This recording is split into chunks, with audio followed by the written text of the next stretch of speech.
Okay, well, welcome everybody. It's Noel Lyons here from Good to Go Wellness Solutions at WellCoach Co UK. The theme for this call is hooked on group exercise. And here I've got one of the most experienced and well-known fitness professionals in the UK. It's Jayne Nicholls, and also the go-to girl to go for an opinion. So hang on here. So Jayne, how are you today? I'm great, thank you. It's lovely to be here with you. I'm really looking forward to this. Brilliant. I mean, like you, this is my first video call as such, so this is going to be a lot of fun. So let's do it. So, group training has really exploded in recent years, hasn't it? You know, particularly across the UK. Here's like a really leading question: is that a good thing? It's a brilliant thing. Group exercise is probably the most accessible form of exercise for anyone that wants to go out and get fit. And I also think people start to embark upon a fitness regime because of reasons that are probably not the best. Example, you look at a magazine, you feel inferior, you feel that you're overweight, you feel that you do not look like the stereotypical female image. And it is a female demographic that we attract. They come to group exercise and very quickly we tap into the needs that they have that may not have brought them to our door, but will make them stay with us long term and adhere to a form of exercise, which is brilliant, which is what everyone should be doing. Is that changing? Are we getting more males into the classes? Because, you know, why not? I think we get more males in the club operation environment, and that's largely due to the Les Mills formula. When Body Pump came in, Yeah. that brought males into the studio because it's a weight, strength, endurance program. Yeah. There's very little choreography. They even went to aerobics under the name of Body Attack. So the brilliance of that program or that model Yeah. brought men into the studio. The community is very different. In the community, it's still female biased. Right. In the Okay. Okay. Zumba. Yeah. So let's talk about some of the benefits of group exercise. You say it's the most accessible. Obviously, it's a lot more affordable, and particularly for women. You know, dare I say, you actually enjoy working with other women. It's as much about the social side as it is about the exercise. Whereas Yeah. us men can be very sort of goal orientated. You know, pump weights, that's good enough type thing. Yeah, and I think women, I mean, gosh, as a woman, we are the most goal-driven sex, I think. We are achievers. I just don't think it's as easy to quantify with a woman. Our goals can be very different.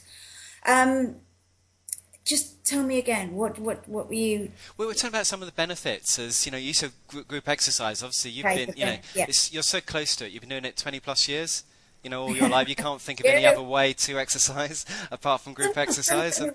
I'm a Uh, personal trainer. I would advocate that we run. I would advocate that we work singly. I would advocate that we work in couples, that you work as a family. Group exercise is some place that my heart is. I love it. And I think that's what we tap into with Group X. The benefits are that we hit on the hierarchy of human needs to belong, to kind of self-actualize, to create a different perception, a better perception of ourselves. And we do that within a peer group with the ergogenic aids of music and of elastic bands and brightly coloured equipment. yep. The whole package creates an environment that we want to be in.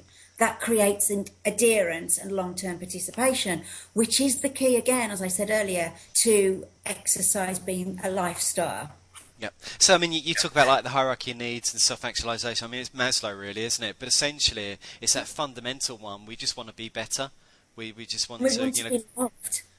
yes, we want to be, you know, self-image, respected, and you know, high energy, attracted by everybody.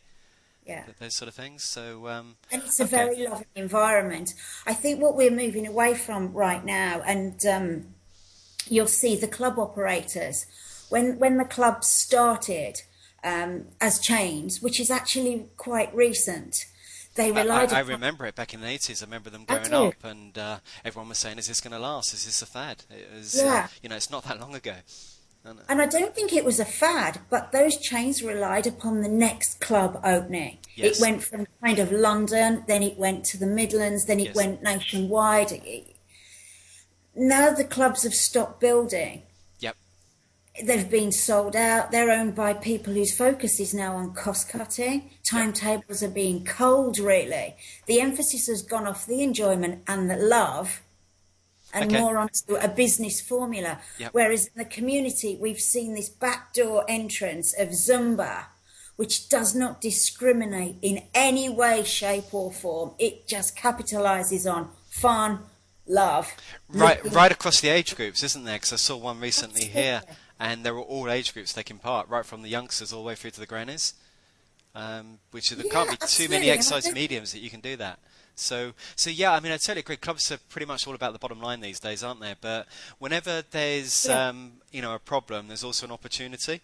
So it's a great opportunity for these freelance group trainers, isn't it, everywhere, and even the personal trainers now doing their boot camps. So what should the consumer look out exactly. for when attending these classes? What makes a good teacher better than another one? Again, a leading question. I think a good teacher makes you feel comfortable. A good teacher is someone that you can gel with and you gel with the other people in the group. Mm, If there's no point a teenager going to an older woman's class. You don't fit in. The instructor has to mark out exactly what you're going to and why. I think the instructor needs to upskill right now to make Group X to kind of take over. Personal training seems to be a little bit on the decline. I don't know whether that's due to the money or its accessibility. So I think, or standards, because I think the good trainers are doing very well right now, aren't they? yeah, That yeah. you know that the That's ones the who are very good at the one-to-one, they're still in demand, whereas the others have all moved across the group because it's easier to get people in because there's less of a price barrier. Exactly, there's less of a price barrier, and you adhere to exercise. So I think moving forward, you're going to see emergence that the Group X instructor is going to start to do one-to-one, and the one-to-ones are going to take groups, and small groups is the key thing that we're now looking at. 6 or 7 people. Those who can't afford to personal train, those who don't necessarily want to jump about in a Group X class typically, but want to get a result. I think that's the future for making money and creating a new buzz in Group X. And it goes back to that sense of belonging, as you said, that these groups are very Yeah. much alike, very homogenous, etc., Yeah. etc. Okay. What we do in group, and I think this is a really key thing that no one's tapped into, is we don't care that we dilute the efficacy of an exercise. So when you go to one-to-one, you're given the best exercise for that body part, At and that you're time. given it a set number of times in a set number of sets. Whereas in Group X, we kind of focus on variety, which again taps into the psychology of the people that are coming. Okay. So Yeah. we don't really focus on the authenticity of exercise prescription, but we tap into everything else around it. Okay. And are trainers, group exercise teachers, are they going to become more and more like coaches as well? Because that to me is the evolution, if you like, that it's not just the training session, but you really take care of these people full stop. Because nowadays you can have subscription member Yeah. sites, you can be running webinars, which I know you're doing quite a few now, you can have audios with guests like we're doing. There's so many ways you can take care of your clients these days over and above what we could do before. That's the Achilles heel of the Group X instructor. We need to upskill in our verbal instruction and our coaching, mentoring, mindful teaching. Right now, and again, I think it's the formulaic programs that have brought this in. Yeah. People tend to say the same things. And they're 3-word sentences. Up here now, go back now, pull abs in, turn left, turn right. No one wants to hear it anymore. People want to hear conversation. They want to hear why, they want to hear how, and they want to hear what's next. And I think that's where the group instructor lacks in their presentation. I think in their knowledge, they have it, but they're just not in the habit right now of expressing any other way than short, sharp, directive cues. Yeah, because it's been so drilled in and everybody else is doing it and they see that as the norm. But Yeah, and as you it's say, really hard to get out of, really hard to drop that habit. yeah. So for you, the glue is really the relationship between instructor and client, and also with the other people in your class. That's the key thing. What other factors are there in helping people make group exercise a regular habit? because, exercise still gets in the way of a good life, right? Yeah. Now, I got a call yesterday from a TV company who asked me that very same question. And it's the media, it's TV. We all play our part in the reason that people do not get off the sofa. And I bring you back to the Zumba model again. I personally think that the fitness industry, like any other young industry, is turning into an elitist, racist, sexist environment. We Wow. are really, I really do believe that. And you're right, that is quite a strong accusation. Sure. But take the Zumba model, it's a made up word. There's no one balancing on Swiss balls, putting one arm in the air and trying to do things that the human form cannot do. They're Right. not trying to offer you anything that is super or anything that is difficult, anything that is technical. They're not trying to sell you an inaccessible model. It's a made up word. It's fun. Anyone can do it. There's people from every walks of life on the marketing. There's just nothing to stop people going to a Zumba class. Whereas I think a lot of the stuff that the PTs and the current Group X are doing almost says, hold on there, you are not good enough to come to this yet. Right, so that's how we're going to reach out to more people, which has always Yeah. been the classic, because, Yeah. health clubs have got like a 10% penetration rate within the UK, and they've stayed at that for a long time, and they can't seem to think how to get beyond that. So, no, I take it, great point. I mean, if you look at the average person that joins a health club, it is your working person with disposable income. And in my area, I live in London. Anything outside of that, you've got a gym that's been publicised on the back of buses that is called like gymophobics, and on it you've got the most unpalatable overweight women that I have ever seen. Is that all they've got to look forward to? So if you don't want to join one of the chains, then you're ugly and you're overweight and you've got to go to a women-only environment. It's hideous. We need something that's, whoa, come in, we're going to have great fun. We're going to have a drink after. It's an environment that you want to come back to. Sounds good. So what's next? I mean, Zumba's been around for a while. What's sort of emerging now? Because, I've got some ideas on this, and I'm sure you have. I never tell you what's coming next. I try Okay. and help the instructors that I'm with capitalise on what is now. Okay.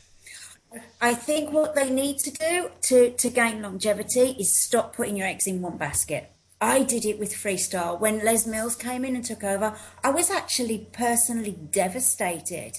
And I was so shocked by that. That's what made me realise that my career is based on passion and love. I'm lucky that I had somewhere to go. I could pick up the pieces quite quickly. But I think a lot of the instructors that just are teaching Zumba or are just, you can see it now with the Les Mills instructors, they kind of got their heads hanging because they're not on the top hierarchy anymore.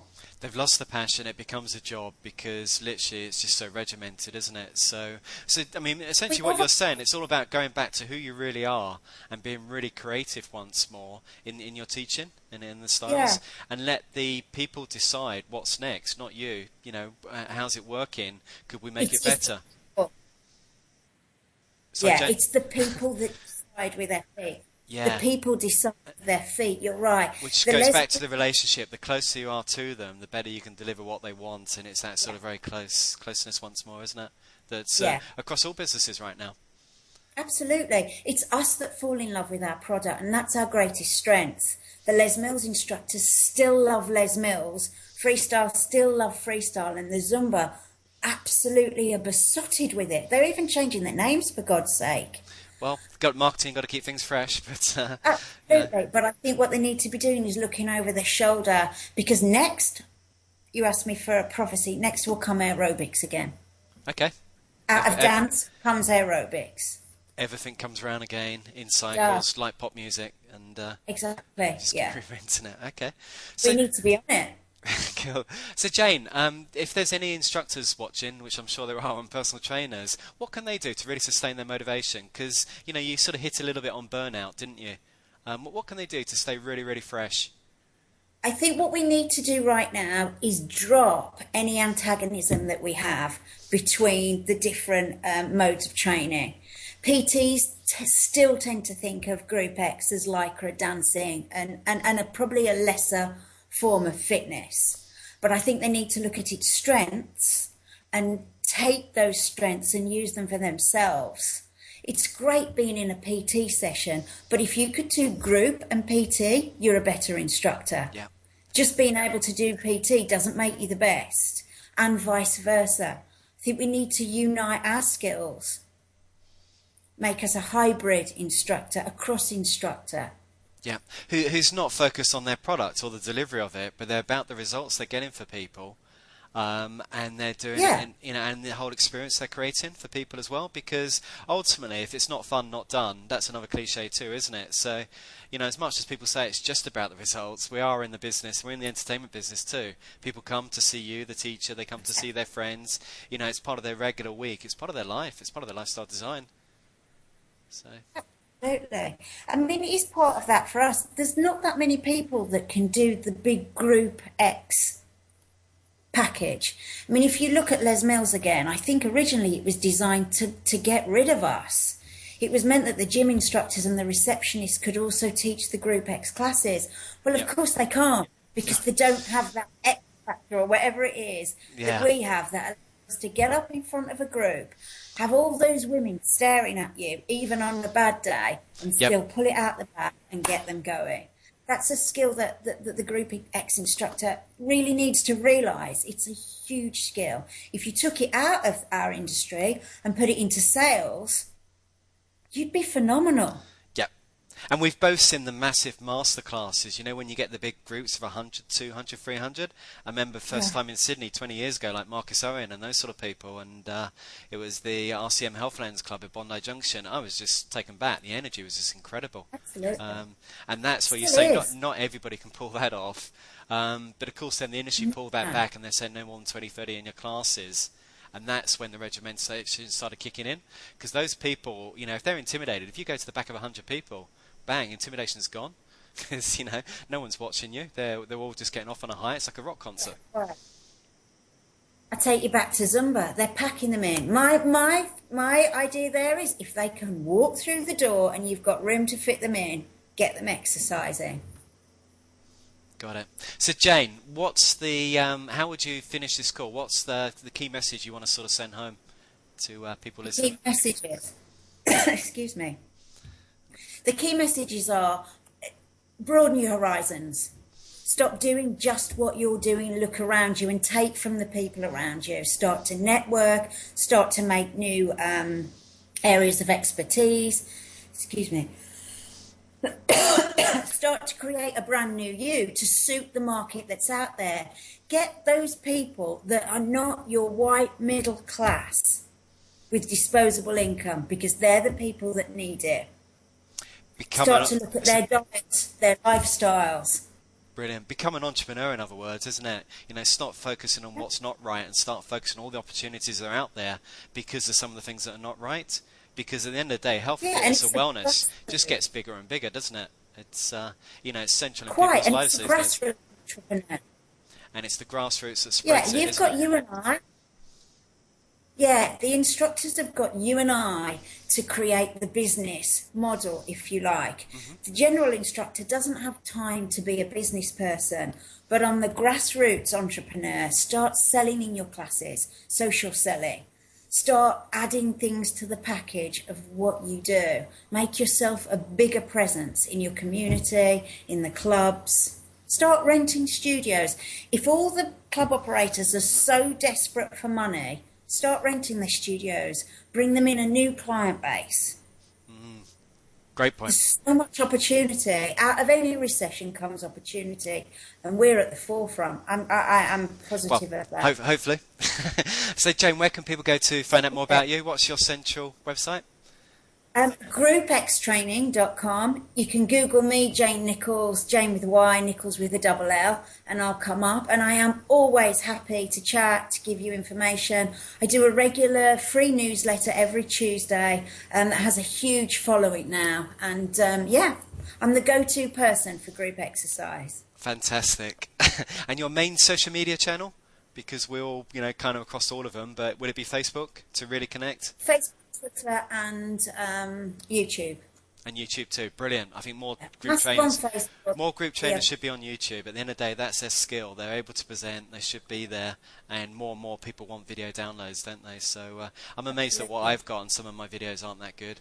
But so all possible. But sometimes that's what people want to see. They want to see what they do. They don't want it polished. They don't want it all singing or dancing. They want to see it in the environment that they do it, and just take it away. Like reality TV. Yeah, great point. Exactly. Cool. Warts and all. Right, got it. Jayne, great talking to you, yeah? You have a great And you day. too. Bye then. Cheers. Bye.